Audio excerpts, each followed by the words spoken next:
श्री साईं बाबा ने अनंतराव पाटणकर को घोड़ी की लीद के 9 गोले का रहस्य किस प्रकार से समझाया था, इसी कथा का आनंद आज की इस वीडियो में हम लोग लेने वाले हैं। अनंतराव पाटणकर पूना के रहने वाले थे और श्री साईं बाबा के दर्शनों की उनकी प्रबल इच्छा थी। बाद में शिरडी जाकर उन्होंने श्री साईं बाबा के दर्शन किए तो उन्हें बहुत ही प्रसन्नता हुई। उन्होंने बाबा के चरण स्पर्श कर यथोयोग्य पूजन किया और बोले कि प्रभु, मैंने वेद, वेदांत, उपदेश, पुराण आदि का काफी अध्ययन किया है और सुना भी है, लेकिन मुझे कोई शांति नहीं मिली, इसलिए मेरा अध्ययन सब व्यर्थ ही रहा। मुझसे तो एक श्रेष्ठ मूर्ख ही भक्त हैं। मैंने सुना है आप दृष्टि मात्र वे विनोदपूर्ण वचनों से दूसरे के मन को सहज में ही शांति प्रदान कर देते हैं, इसलिए मैं आपकी शरण में आया हूँ। कृपा आप मुझ दास पर कृपा कर दे, आप मुझे आशीर्वाद प्रदान कर। तब बाबा ने एक कथा इस प्रकार कही। एक बार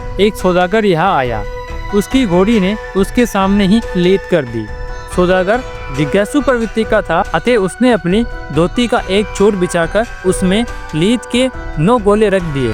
इससे उसे बड़ी शांति मिली। पाटणकर इस कथा का मर्म समझ नहीं पाए, इसलिए उन्होंने गणेश दामोदर, जिसका उपनाम दादा केलकर था, से कथा का अर्थ समझाने का निवेदन किया। तब केलकर बोले कि बाबा जो भी कुछ कहते हैं उसका ठीक से अर्थ मैं भी नहीं समझ पाता हूँ, फिर भी उन्होंने जो कुछ कहा है, जितना मैं समझ पाया हूँ वे तुम्हें मैं बताता हूँ। वे बोले कि घोड़ी का अर्थ है ईश्वर की कृपा और 9 गोलों का अर्थ है नवेदा भक्ति। नवेदा भक्ति ये है श्रवण, कीर्तन, नाम स्मरण, पाद सेवन, अर्चन, वंदन, दास्य, संयम व आत्मनिवेदन। भक्ति की यही 9 प्रकार है। उपरोक्त 9 भक्तियों में से एक को भी सही रूप से अपनाया जाए तो भगवान विष्णु अति प्रसन्न होकर भक्त के हृदय में प्रकट हो जाते हैं। जब तक भक्ति न हो तब तक जप, तप, योग, वेद, पुराण का पढ़ना सब व्यर्थ है। ब्रह्मज्ञानी का यश भी भक्ति के बिना व्यर्थ है, इसलिए